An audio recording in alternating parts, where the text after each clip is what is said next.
Hello guys, ज्ञान@प्रदीप के channel में मैं प्रदीप आप लोग सभी का स्वागत करता हूं। पिछले क्लास में हम पढ़े थे एक्सपोनेंट्स एंड पावर्स, एक्सपोनेंट्स या पावर्स। आज उस और कुछ क्वेश्चन का भी आंसर कराया था। आज उसी एक्सपोनेंट्स के बारे में और कुछ क्वेश्चन का समाधान भी करेंगे और रेडिकल्स क्या होता है वो भी पढ़ेंगे। स्टैंडर्ड फॉर्म ऑफ नोटेशन उसका भी पढ़ेंगे। तो ध्यान से देखिए,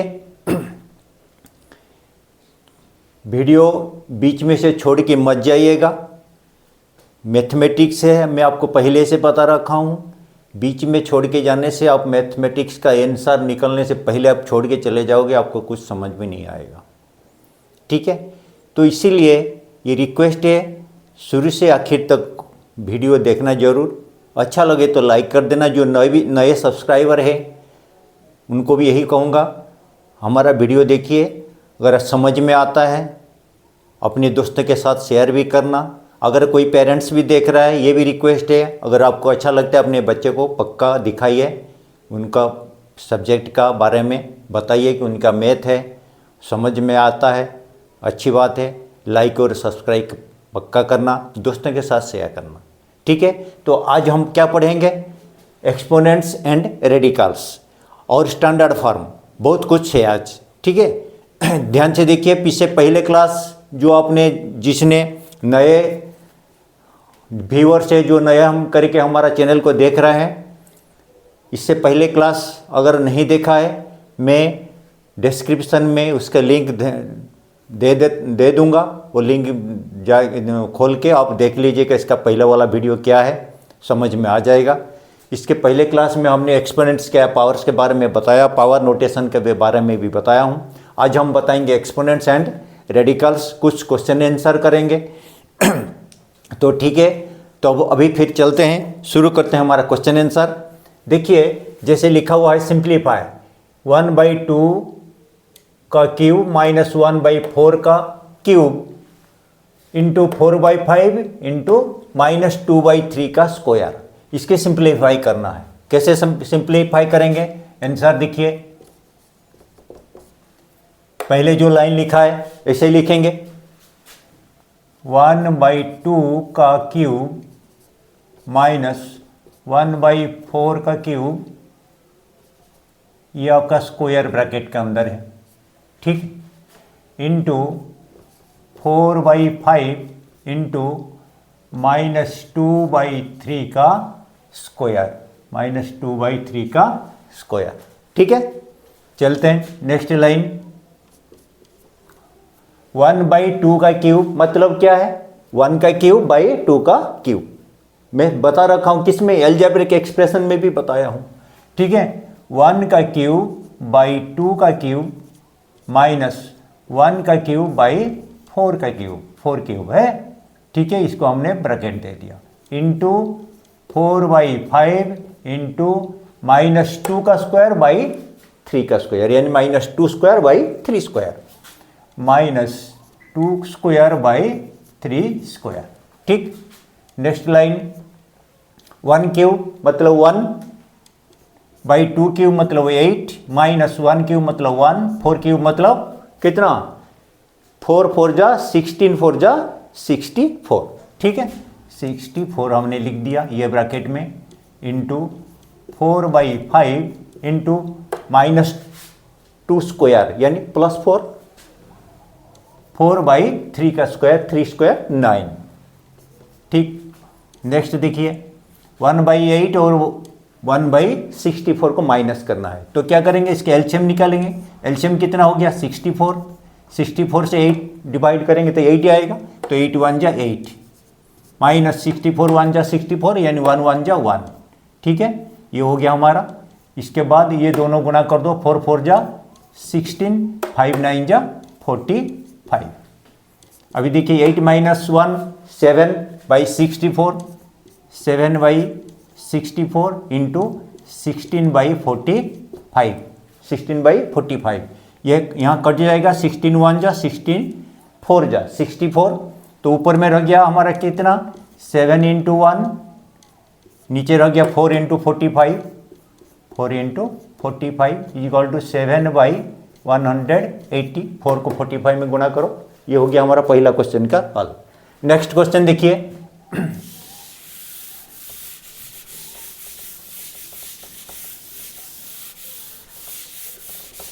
नेक्स्ट क्वेश्चन दिया है फाइंड माइनस, क्वेश्चन दिया है हमारा 2 to the power -1, 2 to the power -1 plus 3 to the power -1 whole to the power -1, इतना ही क्वेश्चन है। ठीक है, तो हम आंसर शुरू करते हैं इसे। ठीक, नेक्स्ट लाइन क्या होगा, 2 टू दी पावर -1, जहां पे पावर -1 रहता है तो इसको हम क्या करते हैं, प्लस करने के लिए 1 बाई करने से क्या हो जाएगा, उसकी पावर प्लस बन जाएगा। तो हम क्या लिखेंगे 1/2 टू द पावर 1, यानी खाली 2 लिखेंगे, फिर भी हम लिखते हैं 1 एक बार आपको समझाने के लिए, प्लस 1/3 टू द पावर +1 हो गया। ये जो -1 पावर था हम 1 बाई करने से +1 बन गया। ठीक है, इसकी पावर कितना है -1। अभी 1/2 टू द पावर मतलब 1 मतलब 2, तो हम लिखेंगे 1/2 प्लस 1/3 टू द पावर -1। ठीक है, 1/2 और 3 को प्लस कर दीजिए, एलसीएम निकालिए, 6 में 2 भाग करिए, 3 1 जा 3, प्लस 6 को 3 से भाग करिए, 2 1 जा 2, 3 + 2/6 इक्वल टू कितना हो गया 5/6।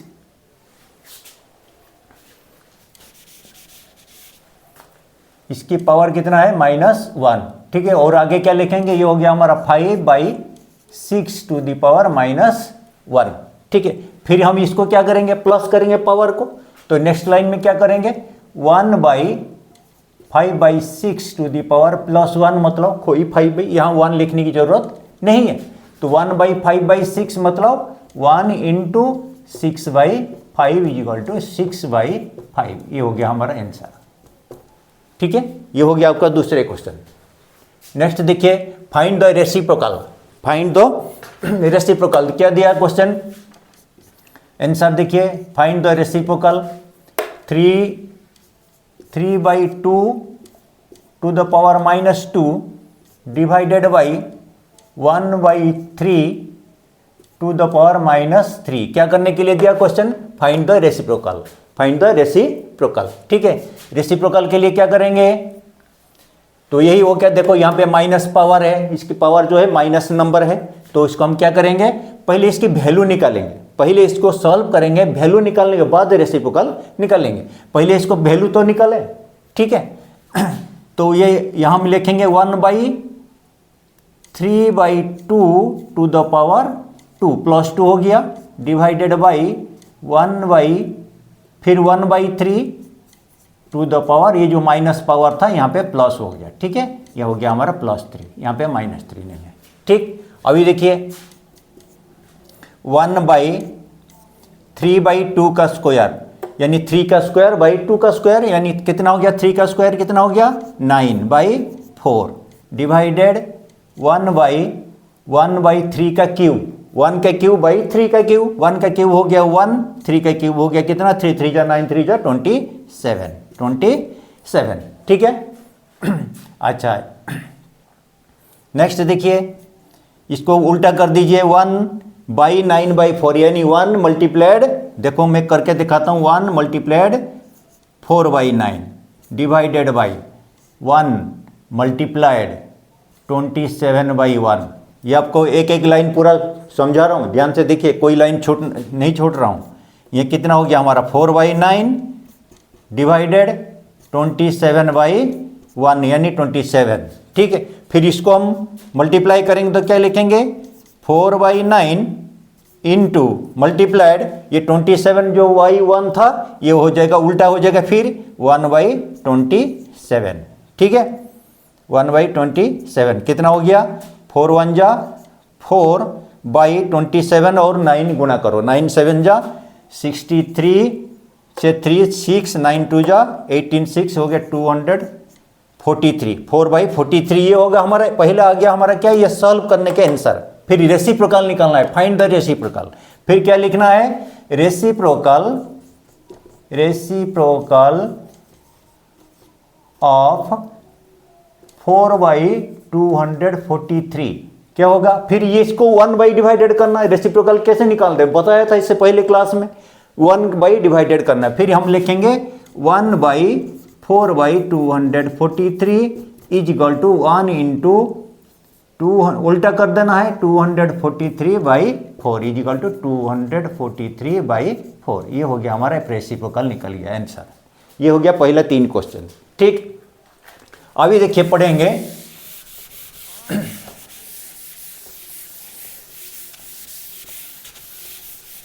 Exponential equation. एक्सपोनेंशियल इक्वेशन क्या है।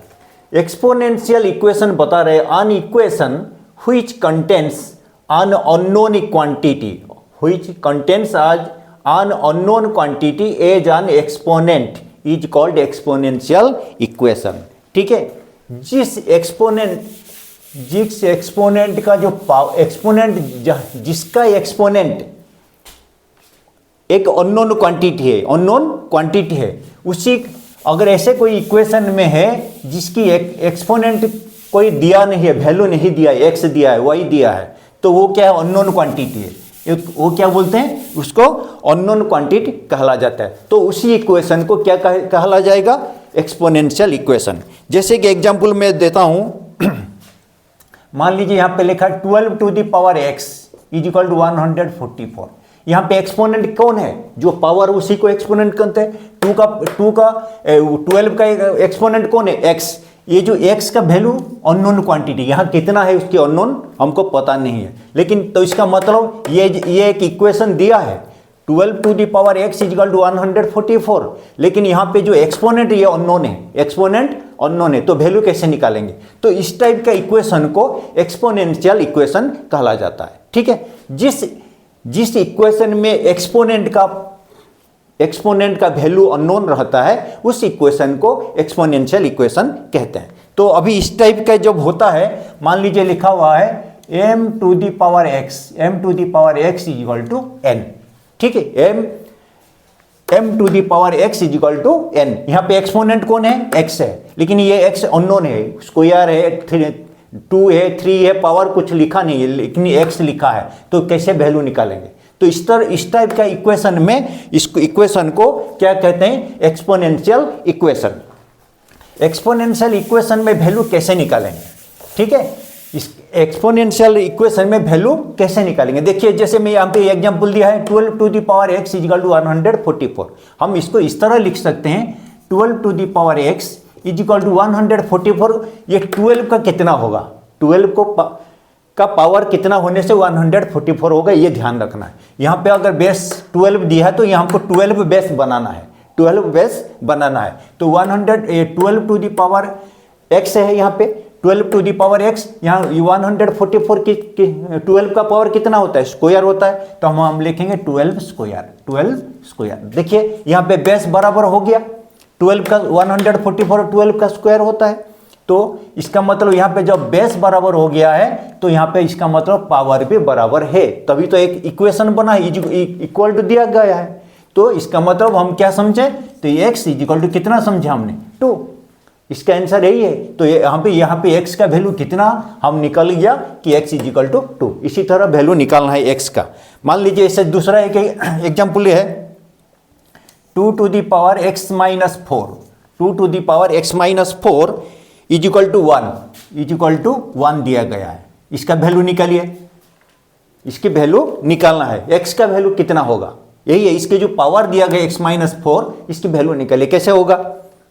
आप पे देखिए 2 to the power x minus 4 is equal to 1, तो हम क्या करेंगे, हमने बताया था कि बेस को बराबर करना है, तो यहाँ पे हम लिख सकते हैं और 2 to the power x minus 4 is equal to 1, 2 का पावर कितना होने से 1 आएगा, ये ध्यान रखना, जो पहले सब लॉ बताया है, तो 1 कैसे होगा, 2 टू द पावर 0 लिख सकते हैं, 2 टू द पावर 0 सब। बताया था, किसी भी बेस का पावर अगर 0 है तो उसके वैल्यू 1 होता है। या अगर वैल्यू 1 दिया गया है हम 2 का पावर 0 लिख सकते हैं। तो हमारा बेस बराबर हो गया। अभी देखिए इसका मतलब पावर हमको बराबर करना पड़ेगा। x माइनस 4 इजिकल टू कितना हो गया 0। हम यहाँ लिख सकते हैं x माइनस 4 इजिकल टू 0 और x is equal to minus 4 right में आ गया तो प्लस 4 हो गया, x इजिकल टू 4 आंसर निकल गया। इसी तरह और एक क्वेश्चन देखिए, मैं आपको समझा दिया एक्सपोनेंशियल इक्वेशन कैसे है निकालना है। अभी एक क्वेश्चन भी देखिए। क्वेश्चन दिया है आपको, find the value of x, find the value of x का वैल्यू निकालना है। क्वेश्चन क्या है? क्वेश्चन दिया है 5/3 to the power minus 5 into 5/3 to the power minus 11 is equal to 5/3 to the power 8x यहाँ पे दिया है, वैल्यू निकालना है। ये हमारा क्वेश्चन है। ये क्या है? ये क्वेश्चन है, इसकी वैल्यू निकालना है। किसका वैल्यू निकालना है? x का वैल्यू कितना है, x का वैल्यू कितना है। अभी देखिए कैसे होगा। अभी आंसर हम करते हैं। आंसर पहले जो लिखा वही लिखना है, 5/3 to the power minus 5 into 5/3 to the power minus 11 is equal to 5/3 to the power 8x। यहाँ पे देखिए बेस सभी इक्वल है, बेस सभी इक्वल है। यहाँ पे भी दोनों बेस इक्वल है। तो जब भी बेस इक्वल होता है मल्टीप्लाई के समय पावर क्या होता है? ऐड होता है। ये हमेशा याद रखना है। तो हम क्या लिखेंगे? 5/3 टू दी पावर, हम क्या इसका क्या करेंगे? पावर को ऐड करेंगे। -5 प्लस -1 हम क्या लिखेंगे? -5 प्लस -11। इसको दोनों, इसका पावर हमने प्लस कर दिया। इक्वल टू जो लिखा है वैसे हमें लिखना है 5/3 to the power 8x। Next देखिए 5/3, यहाँ पे -5 -11 मिलके कितना हो गया? -16। 5/3 to the power -16 is equal to 5/3 to the power 8x। यहाँ पे दो बेस हमारा आ गया, इक्वल बेस है, लेकिन पावर कितना? यहाँ पे पावर -16, यहाँ पर पावर 8x। इसका मतलब 8x इज इक्वल टू -16 या -16 इज इक्वल टू 8x। तो हम क्या लिख सकते हैं? अभी हम लिख सकते हैं 8x is equal to -16, x is equal to -16/8 is equal to -2। ये हमारा आंसर निकल गया। समझ में आ रहा? ठीक है। अभी चलते हैं, पढ़ेंगे हम क्या है। ये हो गया हमारा एक्सपोनेंट के बारे में जितना था। एक्सपोनेंशियल इक्वेशन भी बता दिया। एक्सपोनेंट का साथ हमारा जो क्वेश्चन कुछ था हमने उसको कुछ सॉल्व भी करके आपको दिखाया। अभी पढ़ेंगे रेडिकल्स। अभी क्या पढ़ेंगे? रेडिकल्स। छोड़ के मत जाइएगा वीडियो को, जो भी देख रहे हैं वीडियो मत छोड़िए। अभी कितना रेडिकल्स भी है और स्टैंडर्ड फॉर्म ऑफ नोटेशन वो भी समझाऊंगा। ठीक है, स्टैंडर्ड फॉर्म ऑफ नोटेशन वो भी समझाऊंगा। अभी तक जो चैनल को लाइक नहीं किया है लाइक कर दीजिए, अगर अच्छा लग रहा है, समझ में आता है, और सब्सक्राइब कर दीजिए। न्यू व्यूअर्स जितना है सभी को रिक्वेस्ट है सब्सक्राइब कर देना। ठीक है, आप लोग सब्सक्राइब करेंगे तभी मेरा इंटरेस्ट लगे रहेगा और मैं आप लोग के लिए ये मेहनत कर रहा हूँ। ठीक है, अभी पढ़ेंगे क्या हम? रेडिकल्स।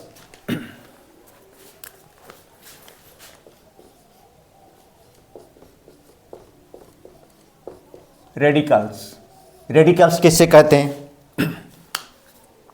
देखिए यहाँ पे ध्यान से देखिए। रेडिकल्स बोलता है, मान लीजिए x to the power n is equal to a।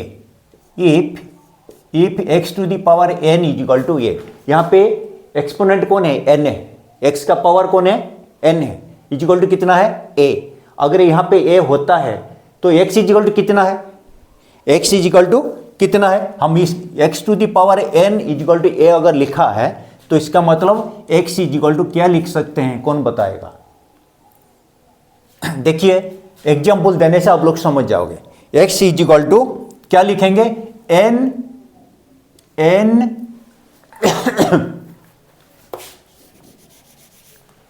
Roots of a, n roots of a, जैसे हमने लिख दिया ये है n roots of a, x to the power n is equal to a, यानी x is equal to nth root of a।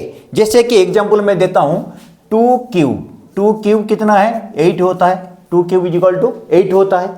2 is equal to कितना है, 2 को हम कैसे लिखेंगे, 2 इज इक्वल टू कितना है, यानी क्यूब रूट ऑफ 8, क्यूब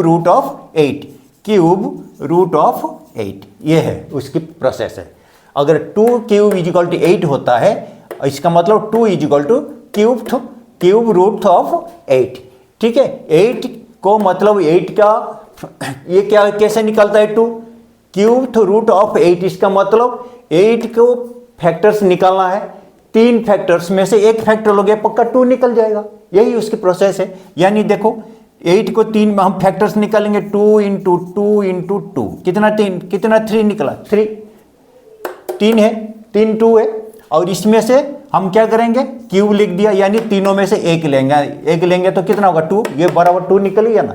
तो इसीलिए जब भी इस तरह लिखा रहता है 2 क्यूब इज इक्वल टू 8, यानी 2 is equal to cube root of 8, cube root of, इसी तरह x to the power n is equal to a, x is equal to nth root of a। इस जगह में क्या होता है, यहां पे देखिए अगर nth रूट a लिख दिया है, nth रूट a लिखा हुआ है, यहाँ पे बेस कौन है, a है, a का पावर कितना है, यहाँ पे कुछ नहीं लिखा मतलब 1 है, a का पावर कुछ नहीं है उसका मतलब 1 है।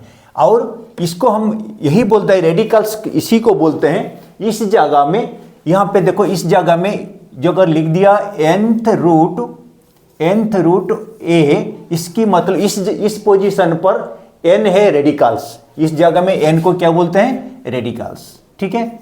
ये हो गया हमारा रेडिकल्स है। और ये क्या है, ये हमारा बेस है, और ये का पावर कितना है, यहाँ पे कुछ नहीं मतलब 1 है। तो इसका एक्सपोनेंट कौन है, एक्सपोनेंट है 1, ये कुछ नहीं मतलब इसका एक्सपोनेंट कितना है, a टू दी पावर 1, मतलब a, खाली a लिखा मतलब इसकी पावर कितना है, 1 है। तो यहाँ पे 1 है, ये हमारा एक्सपोनेंट है, 1 हो गया हमारा एक्सपोनेंट। अभी समझ में आया। अगर इस पोजीशन में यहाँ पे n को रेडिकल्स कहते हैं, a का पावर कुछ नहीं मतलब 1 है, ये 1 उसकी एक्सपोनेंट है, ये हमारा क्या है, बेस है। इस जगह में देखिए यहाँ पे 3 हमारा रेडिकल्स है,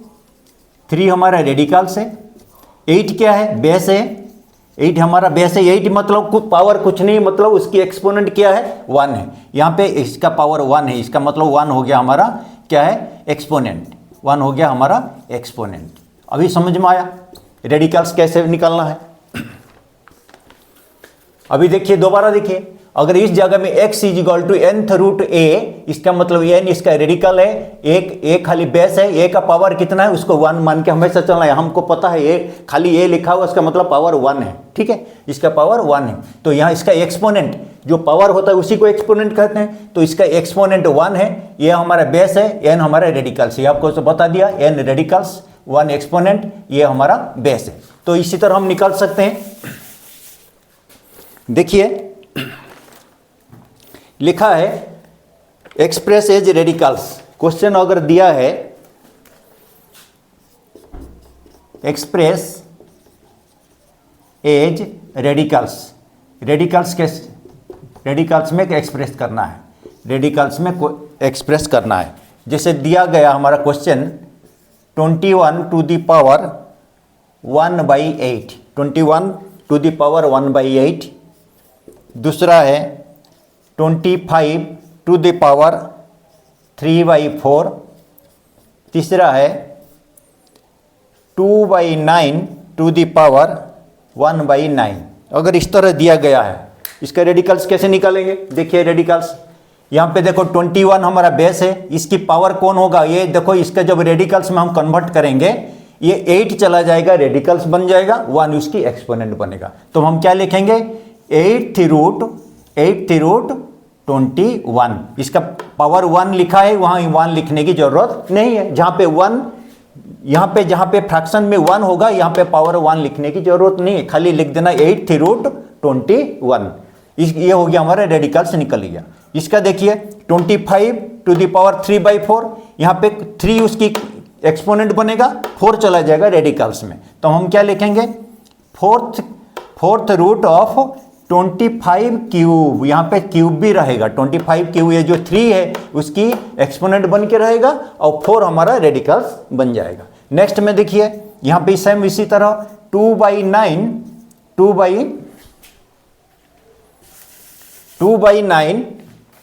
तो यहाँ पे लिखेंगे 9th रूट 2/9 और इसके पावर 1 लिखने की जरूरत नहीं है। ये हमारा देखो यहाँ पे एक्सपोनेंट से हम कैसे रेडिकल्स में निकालते हैं, ये कन्वर्ट हो गया।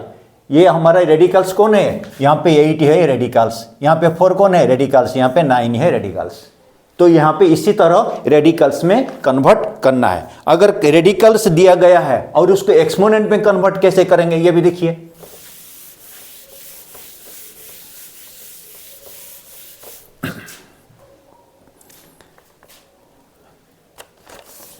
क्वेश्चन दिया गया है convert into express in the following express each of the following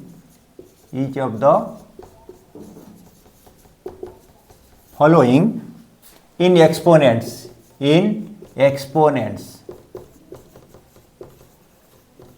इस तरह क्वेश्चन दिया गया है, आपको एक्सपोनेंट्स में कन्वर्ट करना है। रेडिकल्स दिया गया क्वेश्चन, कैसे दिया गया रेडिकल्स में, देखो लिखा है पहला क्वेश्चन 5/35, दूसरा है 11/27², तीसरा है 7/11/3। अगर इस तरह क्वेश्चन दिया गया है, इसको आप एक्सपोनेंट पे कन्वर्ट करेंगे, कैसे करेंगे, ये रेडिकल्स में दिया गया है, ये रेडिकल्स में दिया गया। यहाँ पे देखिए 35 का कुछ नहीं है, इसका मतलब इसकी एक्सपोनेंट क्या बनेगा 1।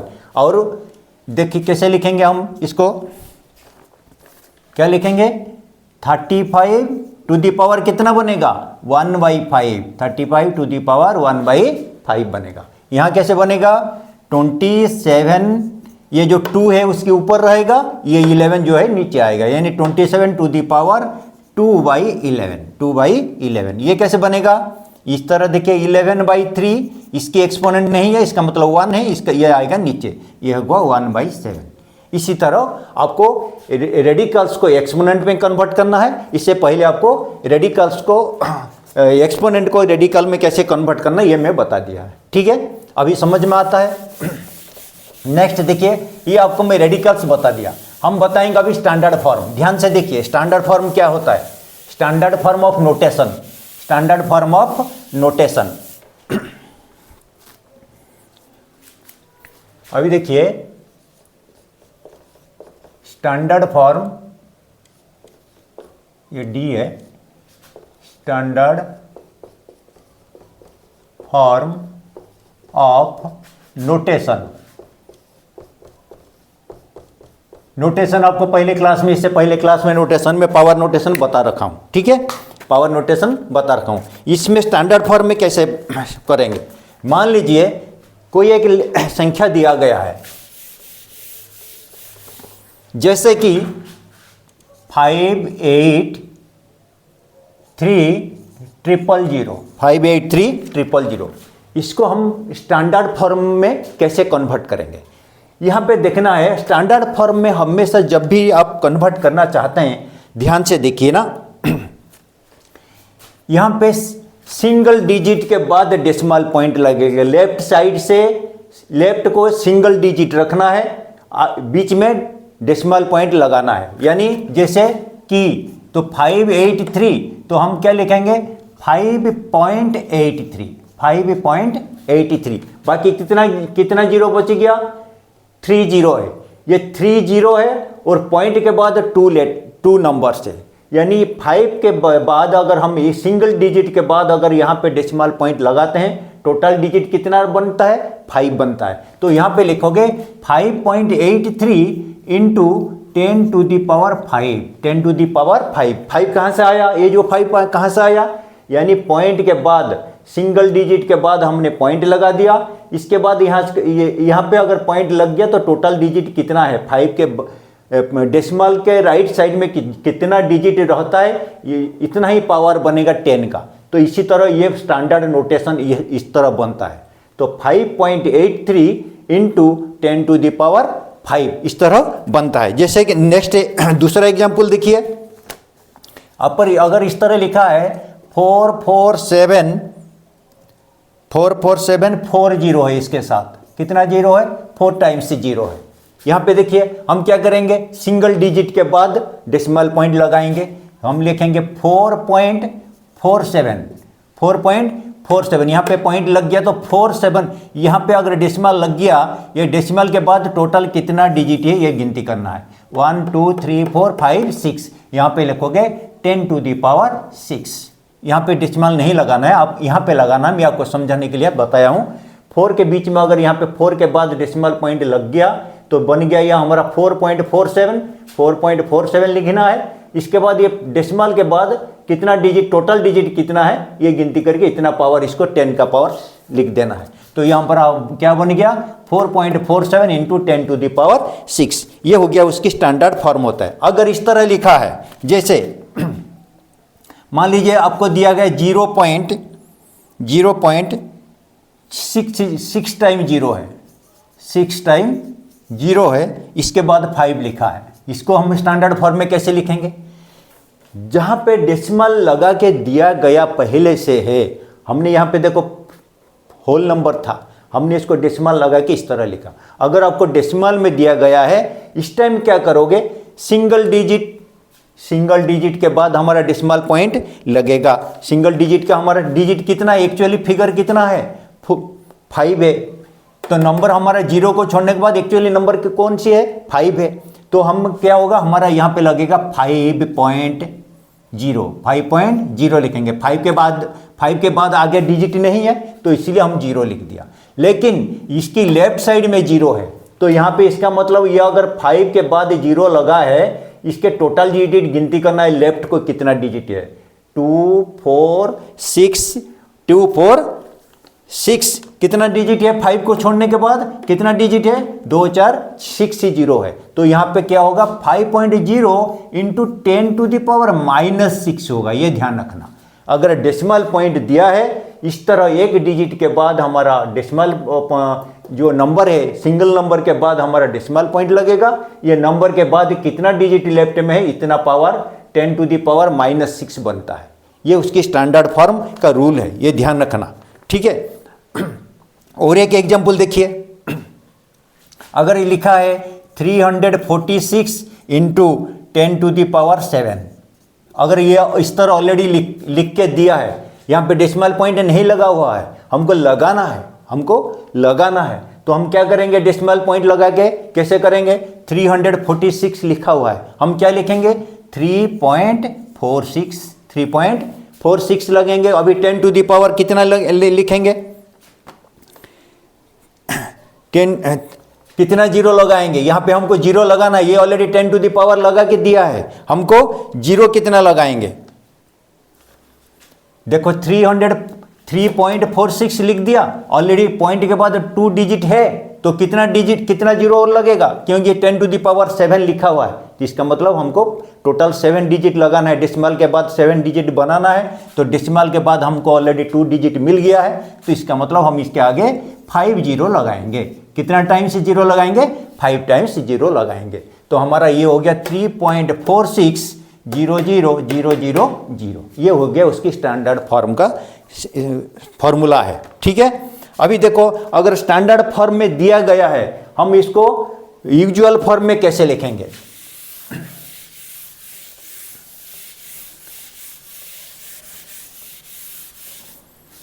राइट द फॉलोइंग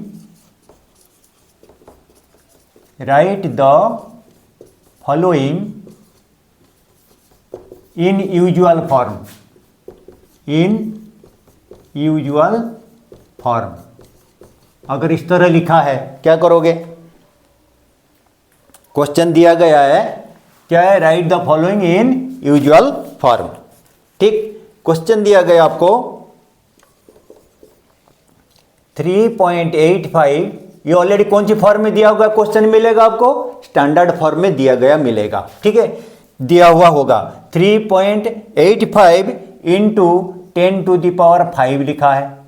सेकेंड दिया है 3.21 इंटू 10⁻⁻5 और तीसरा दिया गया है 2.35 इंटू 10⁻⁻3। अगर इस तरह दिया गया है आपको क्या करना है? यूजुअल फॉर्म में कन्वर्ट करना है, यूजुअल फॉर्म में कन्वर्ट करना है।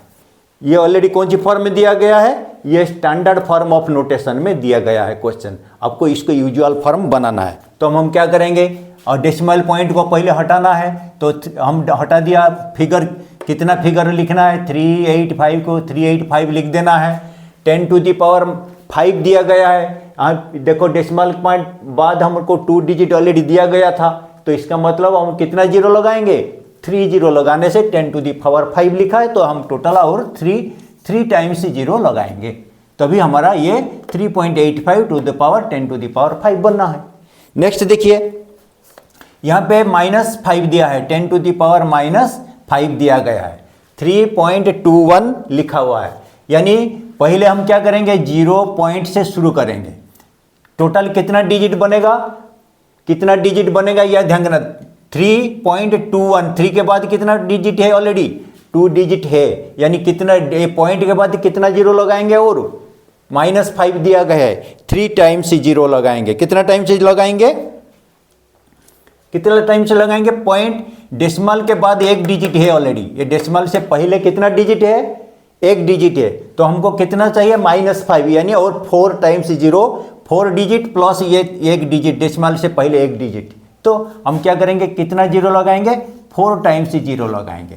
4 टाइम्स जीरो के लगाने के बाद हम क्या लिखेंगे? 3, 2, 1 लिखेंगे। ये देखो 0.4 टाइम्स जीरो 3, 2, 1। अगर इस तरह, ये आपको अभी छोड़ दीजिए, अगर इस तरह लिखा होगा तो आप क्या लिखोगे इसको स्टैंडर्ड फॉर्म में? मैं बताया था, अभी पहले बताया था। हम क्या लिखेंगे? 3.21 लिखेंगे।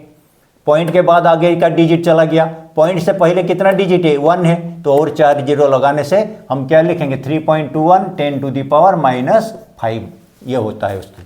ठीक है, ये होगा हमारा, ये हो गया हमारा कौन सी फॉर्म? Usual form. यहाँ पे कैसे करेंगे? यहाँ पे देखिए 2.35, तो 10⁻⁻3 हम पॉइंट से शुरू करेंगे। 0 पॉइंट के बाद कितना जीरो लगाएंगे? पहले ये ध्यान देखो कितना जीरो लगाएंगे। यहाँ पे एक पॉइंट से लेफ्ट को कितना जीरो? 1 डिजिट है, 1 डिजिट है, यानी उससे पहले कितना डिजिट जीरो लगाएंगे? 2 और 2 जीरो और 2 मिलके 3 डिजिट बनेगा, तब ये -3 बनेगा। हम क्या लिखेंगे? 0.00235। बस ये हो गया हमारा यूजुअल फॉर्म। ये अगर स्टैंडर्ड फॉर्म में दिया गया है, आपको यूजुअल फॉर्म में इस तरह लिखना है। आपको आज क्या क्या बताया मैं? एक्सपोनेंट्स का कुछ सवाल, क्वेश्चन आंसर कराया। इसके बाद आपको रेडिकल्स समझाया, स्टैंडर्ड फॉर्म समझाया और यूजुअल फॉर्म में कैसे कन्वर्ट करना समझाया। ठीक है, तो आज के लिए मैं इतना, फिर नेक्स्ट क्लास में आपसे मिलेंगे। जाने से पहले यही बताऊंगा, अभी तक जो सब्सक्राइब नहीं किया चैनल को सब्सक्राइब कर दीजिए, लाइक कर दीजिए, दोस्तों के साथ शेयर कर दीजिए। थैंक यू, जय हिंद।